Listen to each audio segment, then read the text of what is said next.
Hi అండి, అందరికీ నమస్తే. ఈరోజు ఒక మంచి హెల్దీ రెసిపీతో మీ ముందుకు వచ్చేసాను. అదేనండి, అలసందలు ఆలుగడ్డ వేసి మసాలా తగిలిచ్చేసి పులుసు అయితే పెట్టేశానమాట. ఎంతమందికి మీలో ఈ పులుసు అంటే ఇష్టమో కామెంట్ చేయండి. అలసందలు ఇష్టం లేని వాళ్ళు ఉంటారా చెప్పండి. చాలా టేస్టీగా ఉంటాయి కదా అలసందలతో ఏది చేసినా కూడా. నేనైతే మసాలా వేసి పులుసు అయితే పెట్టేశానమాట. ఇందుకు కావాల్సినవి ఒక 4 మీడియం సైజు టమోటాలు తీసుకున్నాను. అలాగే ఒక తెల్లగడ్డ, 2 పెద్దవి ఆనియన్స్ తీసుకున్నానండి. అలాగే కొద్దిగా అల్లం ముక్క తీసుకున్నాను. ఇదిగో చూసారా. ఇంకా మసాలా దినుసులు వచ్చి సోంపు కొంచెం, లవంగాలు ఒక 6-7 తీసుకున్నాను. చిన్నపాటి దాల్చిన చెక్క, అలాగే యాలకలు ఒక చిన్నవి 3 తీసుకున్నానండి ఫ్లేవర్ కోసమని. ఇప్పుడు వీటిని కట్ చేసుకుందాము. ఇదిగో చూడండి, మీడియం సైజుకి అయితే అన్నీ కట్ చేసుకున్నాను. తెల్లగడ్డ అయితే నేను ఇక్కడ పొట్టు తీయలేదండి, అలాగే మిక్సీకి వేసుకుంటున్నాను. ఇప్పుడైతే మిక్సీ జార్ తీసుకొని ముందుగా మసాలా దినుసులు వేసుకున్నాను. తర్వాత ఇవన్నీ కూడా వేసుకుంటున్నాను. అల్లము, ఆనియన్స్, టమోటా అంతా కూడా వేసుకుంటున్నాను అనమాట. ఈ విధంగా ఇప్పుడైతే బాగా మెత్తగా అయితే గ్రైండ్ చేసుకొని వచ్చుకుందాము. ఇదిగో చూడండి, చాలా మెత్తగా అయితే చేశాను అనమాట. ఇదిగో చూసారా. మసాలా పెట్టి పులుసు చేయాలంటే కానీ ఈ విధంగా మెత్తగా చేసుకున్నామంటే మనకి పులుసు అనేది చాలా బాగా వస్తుంది. ఇప్పుడు దీన్ని ఒక కప్లోకి తీసేసుకుంటున్నానండి. తీసేసి ఇంకా కొంచెం ప్లేట్లో అయితే ఉన్నాయి కదండి కట్ చేసిన ముక్కలు, అవి కూడా వేసుకుంటున్నాను.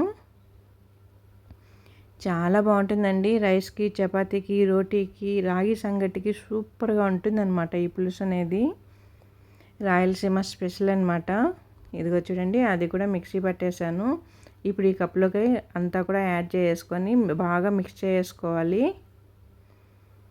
ఎందుకంటే మనం ఫస్ట్ గ్రైండ్ చేసింది కొంచెం గట్టిగా ఉంది పేస్ట్ అనేది, ఇప్పుడు చేసింది కొంచెం లిక్విడ్గా వచ్చింది కదండి.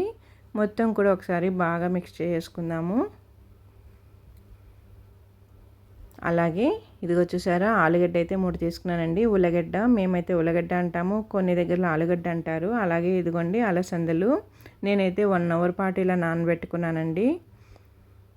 తర్వాత వీటిని పొట్టు తీసేసుకుందాము. అలసందలు అయితే 1 అవర్ నానబెట్టానండి, కొంచెం బాగా మెత్తగా అయితే వచ్చేసాయి. ఇప్పుడు ఉల్లగడ్డ కూడా ఈ విధంగా పొట్టు తీసేసుకున్నాను. ఇంకా మనకు కావాల్సిన షేప్లో అంటే సైజు కట్ చేసుకుందాం. నేనైతే ఇక్కడ చిన్న చిన్నవిగా కట్ చేస్తున్నానండి. మీకు కావాలంటే పెద్ద సైజు అయినా కూడా కట్ చేసుకోవచ్చు. ఇదిగో చూడండి, నేను ఇలా చిన్నగా కట్ చేసుకున్నాను.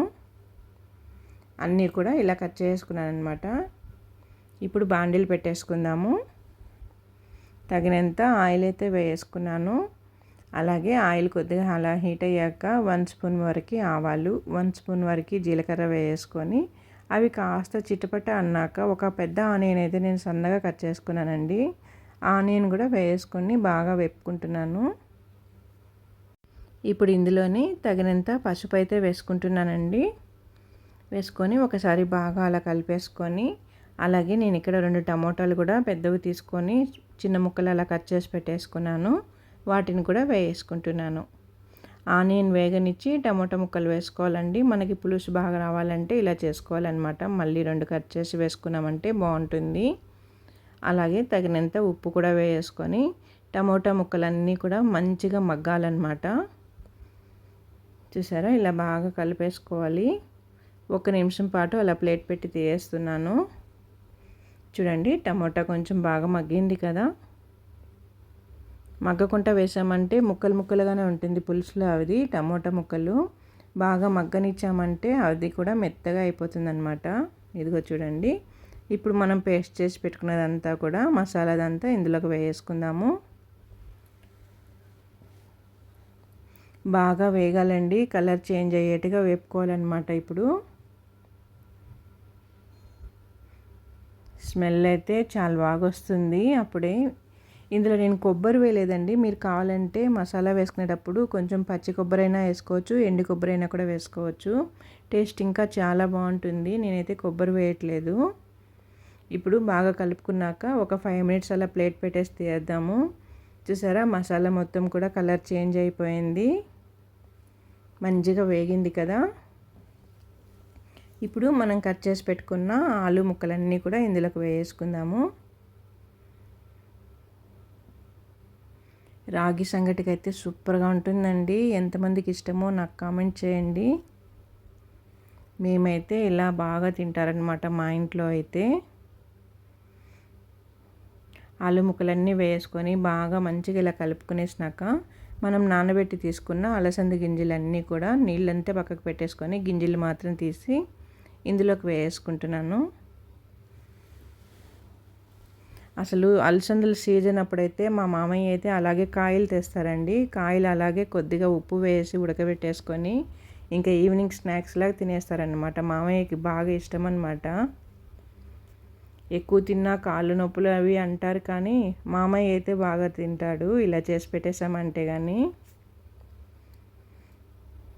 కాయలుగా అలాగే ఒక పెద్ద బాండిల్ తీసుకొని నీళ్ళు వేసి కాయలు బాగా కడిగి వేసుకొని కొద్దిగా ఉప్పు వేసుకున్నామంటే బాగా ఉడికాక స్టవ్ కట్టేసుకున్నామంటే ఇంకా చల్లారనిచ్చి తినేసేయడమే అనమాట. ఒలుచుకొని చాలా బాగుంటుంది. ఇప్పుడైతే ఇక్కడ మనం గింజలన్నీ వేసుకొని బాగా ఒకసారి కలిపేసుకున్నాక ఇలా పౌడర్స్ అన్నీ వేసుకుంటున్నాను చూడండి. 2 స్పూన్స్ వరకు మిర్చి పౌడర్ వేసాను, అలాగే 2 స్పూన్స్ వరకు ధనియా పౌడర్ వేసాను. మొత్తం కూడా బాగా మిక్స్ చేసుకున్నామంటే ఒక 2 మినిట్స్ పాటు మనం వేసినవంతా కూడా అలసంద గింజలకి అలాగే ఆలు ముక్కలకి ఆ ఫ్లేవర్ అంతా కూడా పడుతుంది. ఈ విధంగా అయితే బాగా కలుపుకోవాలి. ఇప్పుడు ఇందులో వాటర్ వేసుకుందాము. నీళ్ళు కొంచెం ఎక్కువగానే పోసుకుందామండి, ఎందుకంటే మనం ఇక్కడ గింజలు కానీ ఆలుగడ్డ కానీ ముందుగా ఉడికించుకోలేదు, అలాగే వేసుకున్నాం కదండి. అందువల్ల కొంచెం నీళ్ళు ఎక్కువ వేసుకున్నామంటే మనకి పులుసు రెడీ అయ్యేసరికి ఈ గింజలన్నీ కూడా బాగా మెత్తగా అయిపోతాయి. చాలా బాగుంటుంది చూసారా.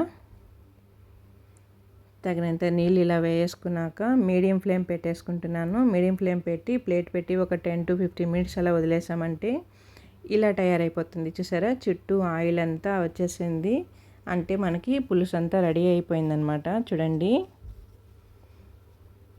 అలసంద గింజలన్నీ కూడా మెత్తగా అయితే ఉడికిపోయాయి, తెలుస్తుంది కదా చూస్తుంటేనే.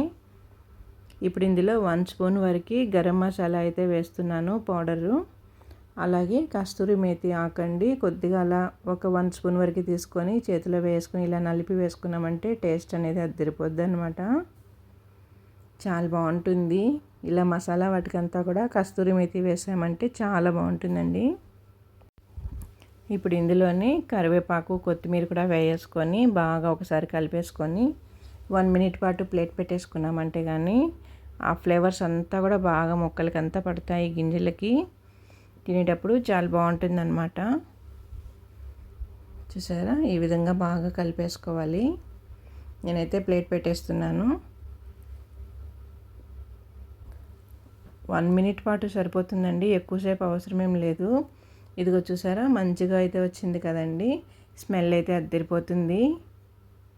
అలసందలు అంటేనే మటన్ తింటున్న ఫీలింగ్ అనేది వస్తుంది కదండి. ఇంట్లో చేసినా కూడా మటన్ స్మెల్ అనేది వచ్చేస్తుంది అనమాట. అలా రాయలసీమ స్పెషల్ కదా ఎంతైనా కూడా. బాగా ఉడికిపోయింది. ఇక స్టవ్ కట్టేసుకుంటున్నాను. ఇప్పుడు ఒక 2 మినిట్స్ వరకు అలా ప్లేట్ పెట్టేసుకున్నామంటే మంచిగా కుదురుకుంటుంది పులుసు అనేది, బాగా చిక్కగా కూడా వస్తుంది. అసలు అలసందల్లో ఇలా మసాలా కాకుండా ఇంకా పులుపు వేసి కూడా పులుసు అనేది పెట్టుకోవచ్చండి, చాలా బాగుంటుంది. అది కూడా వీలైతే కానీ నేను అది కూడా చేసి చూపెడతాను రెసిపీ అయితే. ఇంకా అలసంద వడలు, అలసందల రసము చాలా పెడతారు కదండి. టేస్ట్ అయితే అద్దరిపోతుంది ఏది చేసినా కూడా. అలసందల వడలు అయితే ఇంకా మంచి బలం కదండి, హెల్తీ ఫుడ్ కదా ఇది. ఈ వీడియో కానీ మీకు నచ్చినట్లయితే నా ఛానల్ సబ్స్క్రైబ్ చేసుకోండి, లైక్ ఇవ్వండి. రైస్లోకి, రోటీలోకి, పొరాటాకి, రాగి సంగటికి అద్దరిపోతుంది. చాలా అంటే చాలా బాగుంటుంది. ఈరోజైతే మా ఇంట్లో బాగా లాగిచ్చేస్తారనమాట. అందులోనూ చాలా రోజుల తర్వాత చేశాను అలసందలు నేను. చాలా బాగుంటుంది.